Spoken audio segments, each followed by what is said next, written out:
Mary Ivy, Howard Marks, Sherilyn Newman, Frank Smith.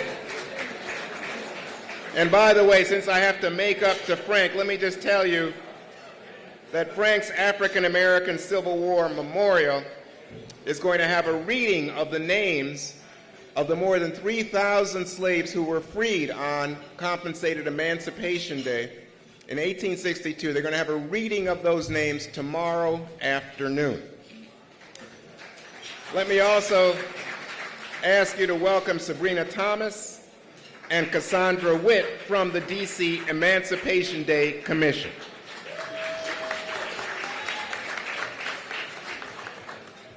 Now we resume our program, and to do so, I want you to hear from Nolan Williams, Jr., CEO of New Works Productions, which was founded 16 years ago here in the District of Columbia.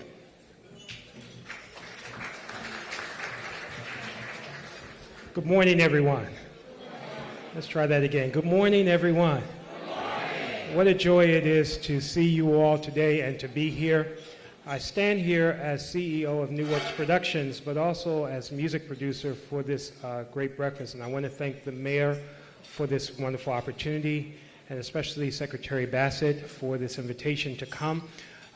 It was Secretary Bassett's vision to do something different this year. And for those of you who have been coming to the breakfast every year, you know it can be hard to try to figure out how to make these things a little different and perhaps find ways to reinvigorate the program. And so we have a production called Stirring the Waters that we premiered last year at the French Embassy. And this production will start to tour in next year. But we thought that it would be meaningful for us to bring excerpts from this production to this full democracy breakfast. And so that's what you're going to experience today. The next piece that you're going to hear is a lesser-known freedom song. Now, how many of you have heard of the Freedom Riders? Every hand should go up. So the Freedom Riders, the multicultural group of students that literally risked their lives traveling via bus across southern states, crossing through borders, trying to integrate the transit system in this country. Many of you know that they, as an act of deterrent, they were put in a maximum security prison, the Mississippi State Penitentiary known as Parchman Prison. And this was supposed to deter them from their freedom rides. But those freedom riders, while in that prison, wrote a song. And the song they wrote is called Buses Are A-Comin'. And they would sing that song to taunt the prison guards. But really what they were saying to the prison guards is, it doesn't matter how many of us you lock up unfairly. The more you lock us up, the more buses will keep on coming. And so we lift this song up today, and I hope you'll see the relevance of making this connection between emancipation then and emancipation now. Please welcome Dewan Starling, Farrah Kidwa, the New Works Voices of America Choir and House Band, singing this special song, Buses Are A-Comin'.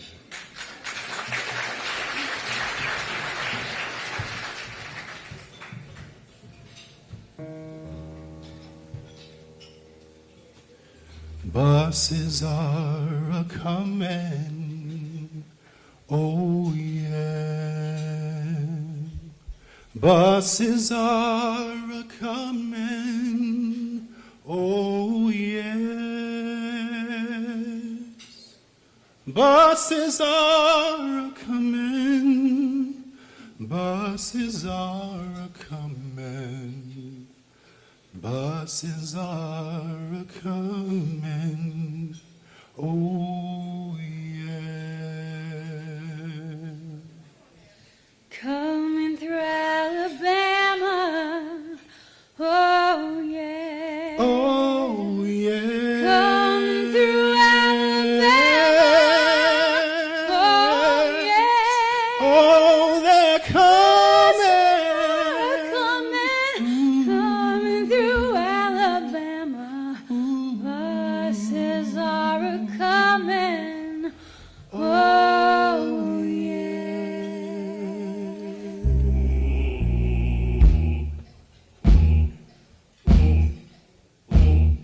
Fighting for our freedom. Oh, yeah.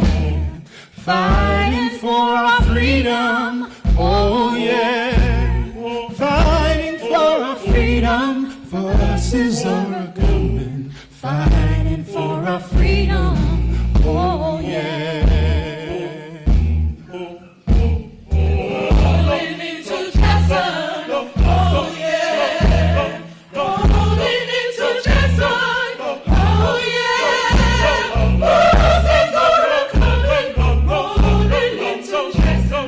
Buses are coming. Oh, yeah. Coming with the freedom.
Good job. That's terrific.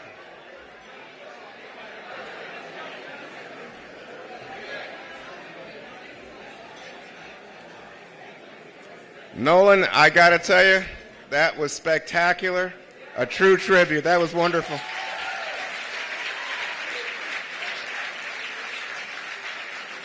Such talent. It's now my pleasure to introduce DC Council Chairman Phil Mendelson.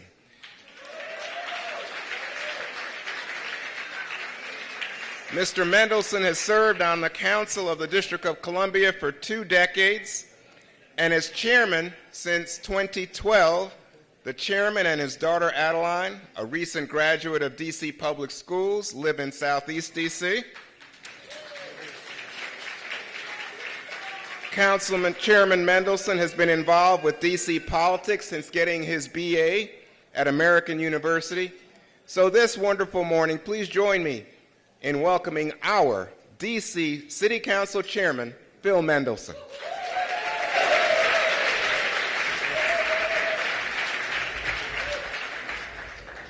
Thank you, Juan, and good morning.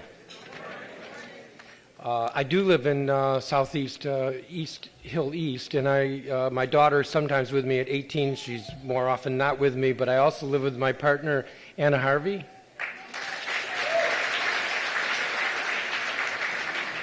Who's very important to me. So I have some remarks, but I'm going to start with this. That's a hard act to follow.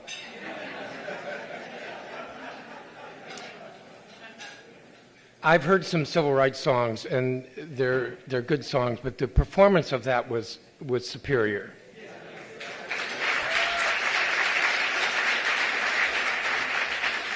But I want to say a little bit more, because in the civil rights movement in the 60s, singing and songs were a very powerful part of that movement. A few years ago, I went down on a civil rights pilgrimage to the South, so I know a little bit about this, and I learned a little bit about Parchman. And that song was powerful. But more than that, the prison guards didn't want them to sing. And the prison guards, among other things, threatened punishment, threatened to take away their mattresses. And what the Freedom Riders did was say fine, and they tossed their mattresses out of the jail cells because they wanted to keep singing, because that's how powerful that was. So again, let me say good morning, Madam Mayor, Baby Miranda, elected officials, distinguished guests, all of you as distinguished guests. Good morning. I want to again recognize my colleagues who are here, Anita Bonds, Mary Che, Jack Evans, Kenyon McDuffie, Brandon Todd, Robert White, Trayon White, and also predecessors, Charlene Drew Jarvis, Bill Lightfoot, Frank Smith, and Yvette Alexander. It's an honor to be here. Thinking about this day, because I think we do this every year, and I think this is an important occasion for reflection. What does emancipation mean? And what we've seen through the speeches in that song was that emancipation is about freedom. And what does freedom mean? Well, freedom is about democracy. It's about a lot of things, but it includes democracy. And that's the relevance to today and our fight for statehood, is that we know that we don't have full democracy in the district. We know that we don't have a vote in Congress. We do not have complete autonomy over our budget. Our laws, we can legislate, but our laws still have to go to Congress for the review where they do nothing.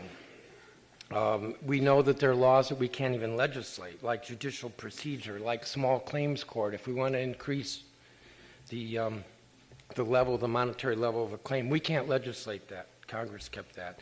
When we, earlier this year with the federal government shutdown, the Marriage Bureau, License Bureau was closed at the courts. We had to figure out how we could legislate because we can't legislate regarding the courts. Some could say that in some ways we have it better than other cities, in that as a council we have city, county, state functions. We can pass all kinds of laws. We have a lot of control that other cities don't have, and we have things that we can do that the states can't do because the cities do them. We have all of that. But Congress gave us limited home rule. And the worst part about it is that they didn't give us everything. They held back. And they held back because they thought that they would continue to play a role, not that we want them to, but they, I like to use the metaphor, closed the door. They said, we won't give you everything. There's some things like judicial procedure, you come up here, knock on the door, but they closed that door. They're not even on the other side of that door. The committees are gone. That is a good thing, but there's nobody that we can go to when we need congressional action on that which they didn't give to us, which is why we fight for statehood. Because then, and only then, do we have all the rights, all the responsibilities of citizens of all the states. We know that the Constitution was not a perfect document when it was written. You know, all men are created equal, but we know that it wasn't all men or all people. And so we continue to strive to perfect that document, the Constitution, and that perfection includes our emancipation, our full emancipation, our having statehood, having all of the rights of all Americans, all American citizens. So today is a day of reflection, but it's also a day, and not just today, but the weekend and next Tuesday, which is the holiday, an opportunity to recommit and rededicate ourselves to all that emancipation means, including statehood. Thank you very much.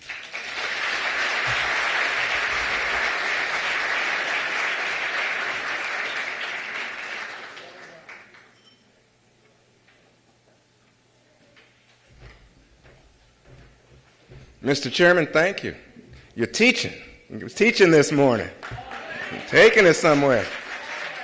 Giving us some background for that wonderful musical selection. Now it's my pleasure to introduce Armstrong Williams, my friend, godfather of children. He's the largest minority owner of network TV stations in America, 11 stations across the country from Las Vegas to Flint to Myrtle Beach. He's also the author of 3 books and a syndicated columnist. Mr. Williams has been inspiring Americans to think creatively for many decades. His television show, The Armstrong Williams Show, airs in 171 markets across the nation. As a lifelong Republican, Mr. Williams helps us cross political lines as we discuss pathways on how Black America can move forward. So please join me this wonderful morning in welcoming Armstrong Williams.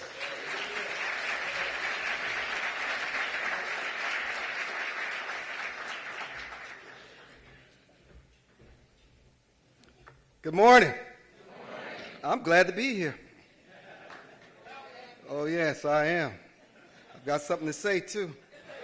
I will not disappoint today. Yes. But I want to say this. I really want to acknowledge the mayor's parents, because I lost my mother a couple of years ago at the age of 91, and I lost my father 35 years ago at the age of 65. Nothing influenced me more, nothing loved me more unconditionally than my parents. The greatest impact, and when I see parents together after so many decades, and what marriages must endure to stay together, we must always acknowledge the greatest institution God has ever given to man, and that's the family, with parents raising and governing and setting examples for their children. And I know how proud my parents were of me and how proud I was of them, because they are my legacy. Even in death, my values, my ideas, and no matter how short I fall, and Lord knows I miss the mark often, because I'm a sinner. I'll be the first to admit that. But every saint has a past, but God knows every sinner has a future. And I want your parents to know the sparkle in their eyes when I scared the mayor to death, when I took that baby and lifted her baby in my arms. Yes, I did. She was shocked. I said, give me that baby, because that is the future. Yes. So I just want to acknowledge that and thank you for having me. And I appreciate everyone who watches our television shows every Saturday morning at 10:30 a.m. on WGLA 24/7. And Madam Jarvis, you and I have a long history. We won't even get into it, but I have a history with a lot of people in this room. I may seem to be ancient, but I'm thriving in youthfulness. Yes, I am. Yes. So, and Miss Perry, you know I cannot leave you out. Whatever happens here today, you're to blame. Not the mayor. Okay. It's not the mayor's fault, it's Beverly Parrish. I have such respect for Beverly Parrish. And I will never come into somebody's house after being invited and disrespect them, dishonor them, and leaving them feeling as though I should have never invited him, because my parents taught me better. So I respect this house, Mayor. This is your house. I respect what you've done for this city as a businesswoman, as an entrepreneur, and as a leader. And for the few times in my life, I voted for Democrat. I pulled the lever for you. Yes, I did. You should try it sometimes. It actually works. Oh, no. Oh, you can check. I voted for her, okay? And was glad to. Not because she was a Democrat, because she was the best candidate on the ballot. That's why I voted for her. So, what really is true emancipation? I asked that question because I recently have had to confront that very issue in the course of researching some of my own family history. Several of my relatives fought as Union soldiers with all black Tennessee regiments during the Civil War. And after the war, several Civil War veterans petitioned General Howard, after whom Howard University is named after, protesting then Andrew Jackson's policy of returning plantations to their former owners, who were defeated Confederate army officers and their families. Instead of granting the land to the former slaves, which had been promised to the black Union Army volunteers, especially for my state of South Carolina, but they did not honor their word. And one of them wrote to General Howard in 1867, if the government, having concluded to befriend its late enemies and to neglect to observe the principles of common faith between itself and its allies in the year the war was said over, now takes away from them all right to the soil they stand upon which they saved, as they can get by again working for your late and their all-time enemies. If the government does so, we are left in a more unpleasant condition than our former condition of slavery. The former soldiers clearly saw, Beverly and Mayor, a connection between ownership of land and their ability to live and support themselves as free citizens. And that's important, because I'm a farmer. The farm remains in our family.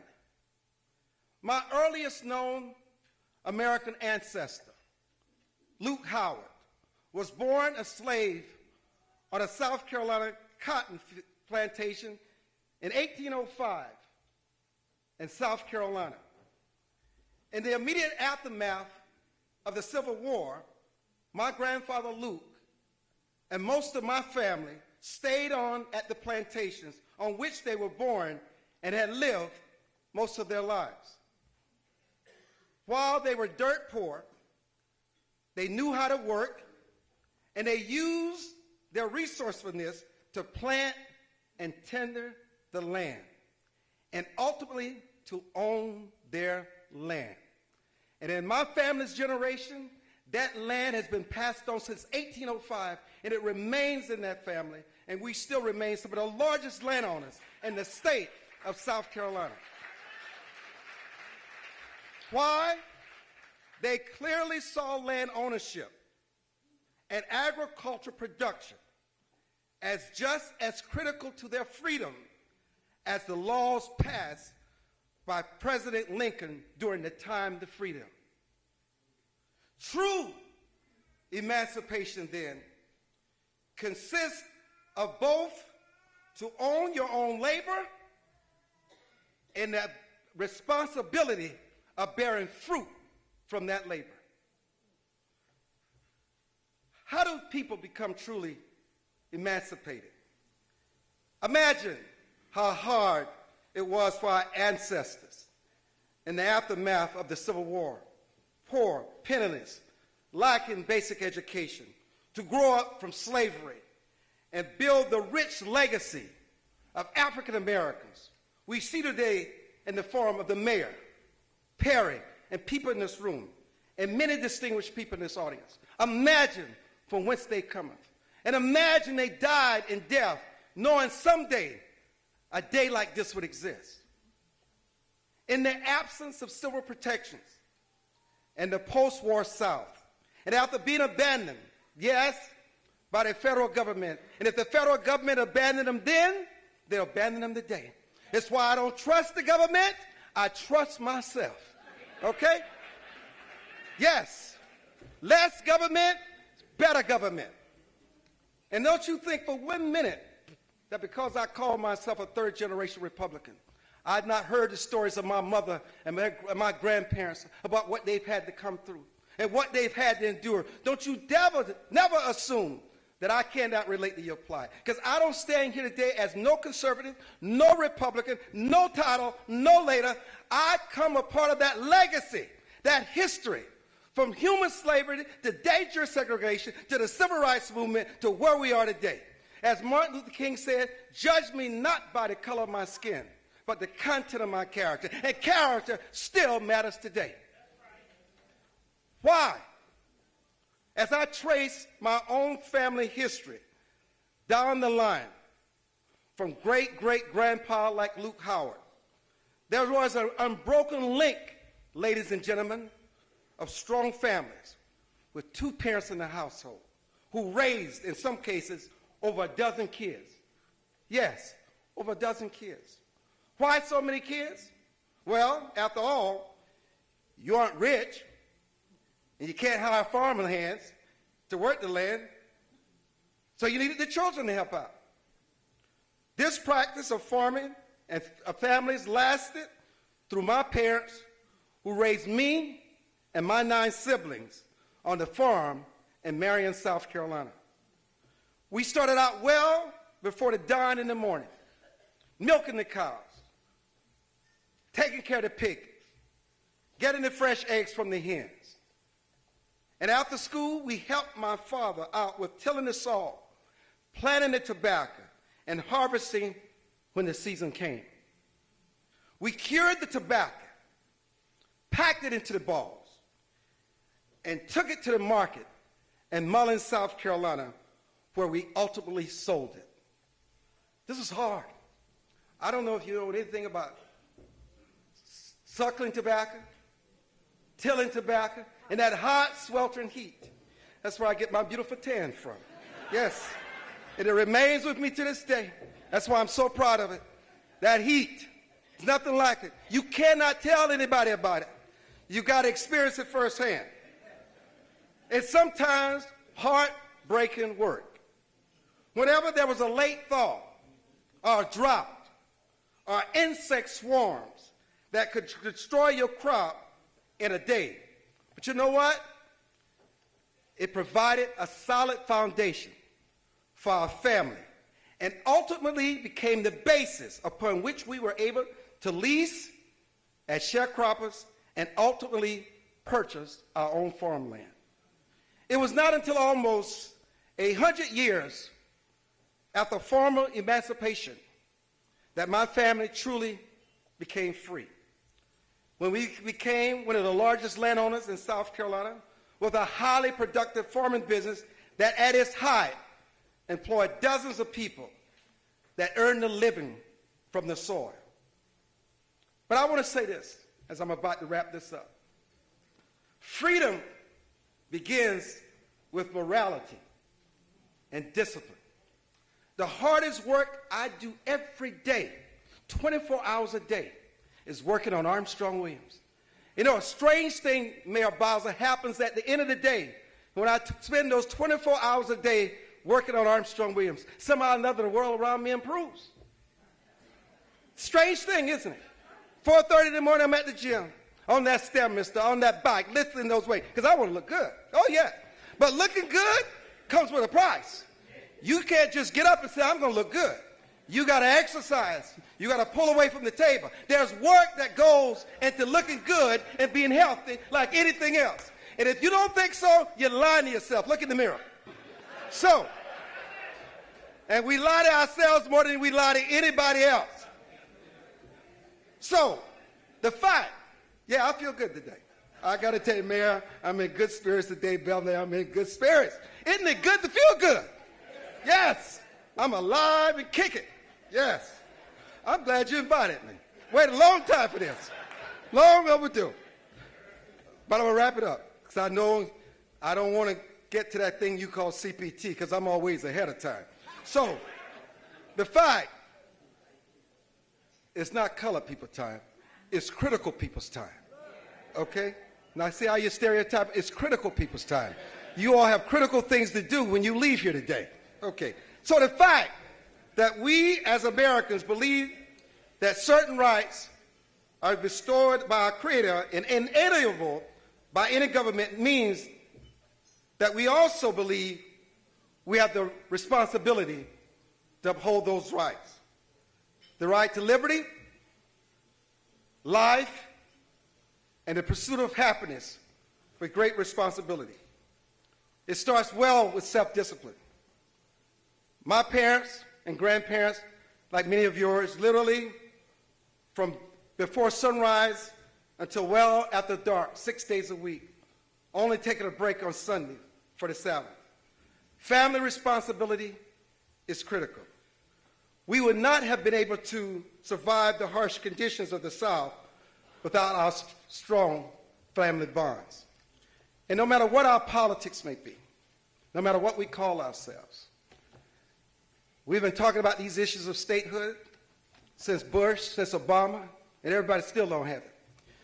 Still don't have it. And you're going to talk about it long after they're gone. But in the meantime, you do something for yourself. I guarantee you, the better choices you make, the better life you have. The better self-discipline you have, the better life you have. The harder you try, the harder you succeed. Just like the mayor took on the responsibility of that beautiful child, that's an awesome responsibility. But I bet you nothing, including being mayor and whatever she's done in her life, has ever given her the joy of holding that child. Because that's the meaning of life. Not what you have in your checkbook or your pocketbook. It's what you do in the spiritual realm, with the family. It's what you do for God. That's what it is. That's why people don't want to talk about it anymore. Because I tell you, caring and loving each other, you have a right to condemn Donald Trump to the days alone. I would defend that right as a broadcast owner. But don't be upset with me if I decide to defend them. That is my right too. That is the American way. You have a right to stand for statehood, and I'll stand with you because I've been influenced today. Because you know why? And I'll close with this. It's not political correctness that I seek. No matter how much I've invested in my ideology and my views over the last 40 or 50 years, if somebody shows me a higher truth, I abandon it in a split second and embrace that which is true. It should be truth that we seek, not political correctness, not political party, but the truth, because it's the only thing that has a biological advantage. Doesn't need the artifice of man to survive. It lives and breathes freely on its own. Support the mayor, support the city. Our platforms are available. I'm proud of this mayor because she's a leader. We need to get away from labels. We need to get away from this accommodation, and we need to like each other, to love each other, find the best in each other, find the good in each other. And when you find the good in each other, maybe God will return and bless this land. God bless you.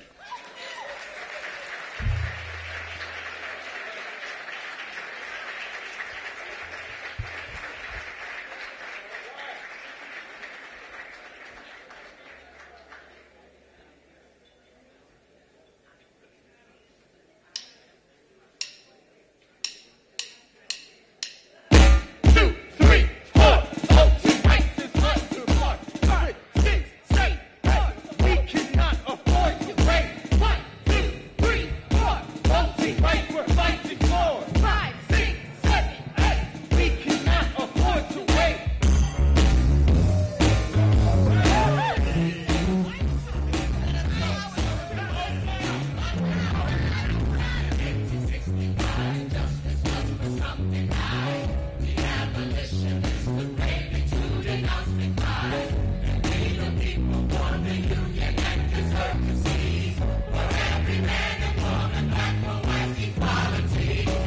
Frederick Douglass, 1865. I am for the immediate and universal enfranchisement of the black man in every state of the Union. Without this, his liberty is a mockery. Susan B. Anthony, 1867. It was we, the people, not we, the white male citizens, but we, the whole people, who formed the Union. And we formed it not to give blessings of liberty, but to secure them. Mary Church Terrell, 1912. What could be more absurd than to see one group of human beings being denied rights, working to make another group To be treated as a human being. Don't you take away my dignity. In our democracy to have a voice. I got a right to vote.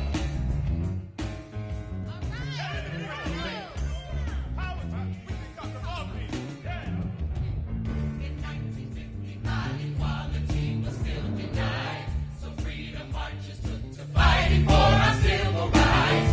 To force our nation to confront its inhumanity. For every man and woman, black or white, that freedom brings. Fire Rustin, 1957. Dear Martin, we know now that while it is necessary to say no to interracial justice, this must be followed by a positive program of action. First, the struggle for the right to vote, and second, the economic uplift of our people. Malcolm X, 1964. If we don't do something real soon, I think you're gonna have to agree. We're gonna be forced to use either the ballot or the bullet. Fannie Lou Hamer, 1964. 1870. The 15th Amendment states the man can have the chance to vote. It is now 64, and they are still trying to take us away from the ballot. But we are determined. You say, honey, I'm behind you. Well, move. I don't want you back there. Honey, I want you to say, honey, I'm with you as we fight on to this freedom road together. To be treated as a human being. Don't you take away my dignity. In our democracy to have a voice. I got a right to vote. 2, 3, 4. Voting rights we're fighting for. 5, 6, 7, 8. We cannot afford to wait. 1, 2, 3, 4. Voting rights we're fighting for. 5, 6, 7, 8. We cannot afford to wait. Ruth Bader Ginsburg, 2013. The sad irony of the court's decision lies in its utter failure to grasp why the Voters' Right Act has proven effective. Throwing out what has worked to stop discriminatory change is like throwing out an umbrella in a rainstorm. Mayor Muriel Bowser, 2015. Today we remember how far we have come and how much work we need to do. District residents still lack equal representation. As mayor, I continue to fight for statehood and full representation in Congress. I got a right to be treated as a human being. I got a right. Don't you take away my dignity. In our democracy to have a voice. I got a right to vote. Don't stop me. Don't stop me.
the guy over here.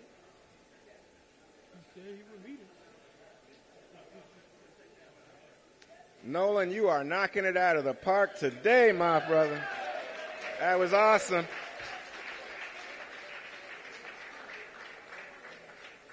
And now, to knock it out of the park, someone who needs no introduction. Your mayor, my mayor, Muriel Bowser. Thank you. Well, good morning, D.C. Good morning, D.C. Thank you. And I want to also give my appreciation to the wonderful, I will say entertainment, but it's edutainment that we heard today. Thank you so much to our performers. I want to acknowledge our Secretary for the District of Columbia, or as I say, our Secretary of State, Kimberly Bassett, and her team. Our senior advisor and my team, Chairman Mendelson, Attorney General Racine, members of the council, former members of the council, and D.C. residents, good morning. You may be wondering why we're talking to Republicans. Are you wondering that? And you may be wondering the thing I like about Republicans. The thing I like about Republicans is they like to keep the federal government out of their business, right? That is a conservative principle, isn't it? And we want to keep the federal government out of our business, too. So the thing we can learn from Republicans is we tell them that local control works. And then we point to how our local control, and as Mr. Williams says, our self-discipline, our vision, and our values are making our city a city we can be proud of. And that is why we demand statehood. We don't beg for it. We're not a beggar state. We're a donor state. We collect more taxes than we get from the federal government. We balance our budgets unlike the federal government. We live our values and we fight for them and we protect them. And that is what true emancipation is all about. And what we know is that we have to be strategic each and every day and always, and working with our own residents as we did in 2016 and as we have done for more than 3 decades in educating DC residents about what it means to be a state. And then in 2016, more than 80% of DC residents, the most ever, came out to vote for DC statehood. And in doing that, we rewrote our Constitution, we established our boundaries, and we affirmed that we want all of the responsibilities of statehood. We know that we have more of a population than 2 states. We know that we pay more in taxes than 22 states. We know that we send Washingtonians to the military to meet every responsibility of citizenship. And we know on April 15th, many of us are writing more checks to the federal government than we should. We know that for the first time, we have the House leadership, the Democrats, supporting D.C. statehood. Let's thank God for Nancy Pelosi. We know for the first time that every Democratic contender for the presidency supports D.C. statehood. We know that H.R. 1 passed the House of Representatives, and it is a measure that includes broad voting rights protections for D.C. residents, and that our Congresswoman, Eleanor Holmes Norton, who wished she were here, but she would tell you that she has secured a record 202 sponsors for her statehood bill.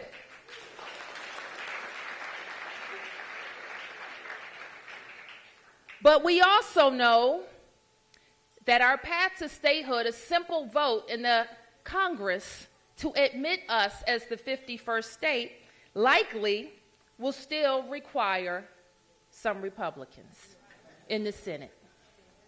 So we, and this is our simple call to action, because the message is loud and clear in Washington, D.C., isn't it? We have gotten our residents on board.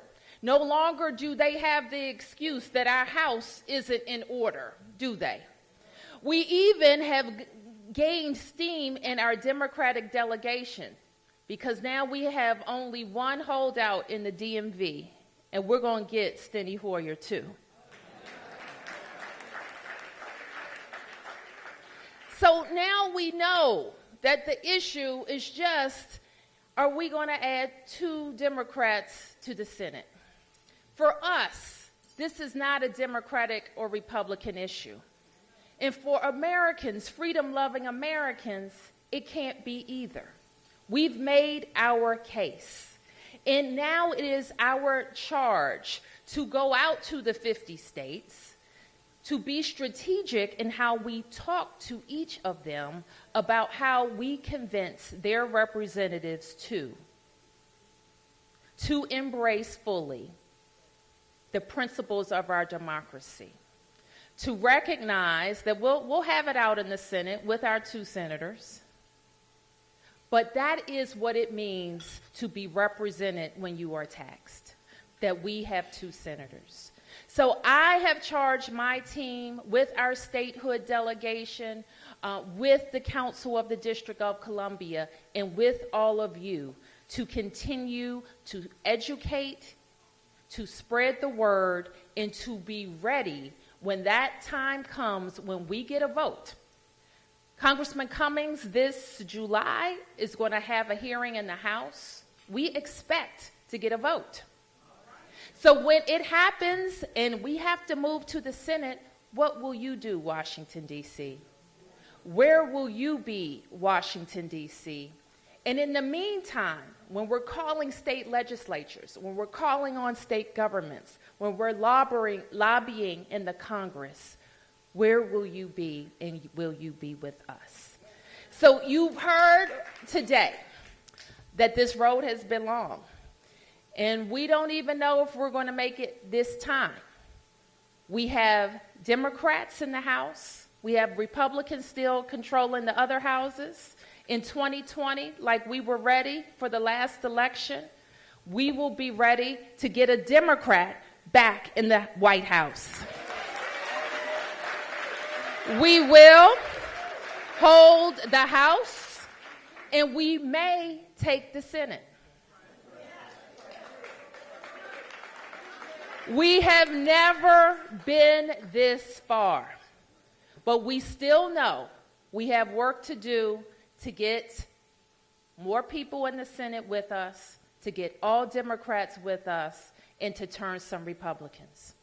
So I started out by saying, why do we talk to Republicans? They're our fellow Americans. They will vote for president. They will vote for senators, and they may be senators that will help us. This is what I believe. There are some Republican senators out there with issues similar to ours. They want the federal government out of their business. They live in our city. They recognize how our city is moving forward, and we have to recognize where we have commonalities with them too. So in this year, a very important year, a vote in the House, maybe a vote in the Senate, the year before a very important election, we are sending the clear and strong message that not only do we demand a vote, we demand statehood for Washington, D.C. God bless you all.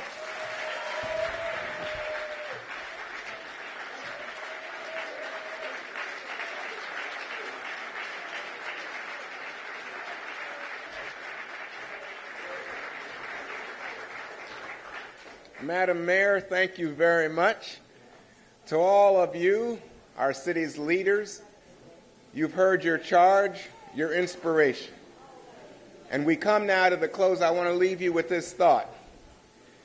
30 plus years ago, I wrote a book called Eyes on the Prize. And I tell you, so many people ask me, Juan, where did you get that title? And as we leave, I want you to keep in mind my answer, that it comes from an old gospel song that goes, keep your eyes on the prize, hold on, hold on. I know the one thing I did right was the day I started to fight, hold on. And together we fight for the District of Columbia. Have a great day. You can stay. There's going to be some music if you'd like.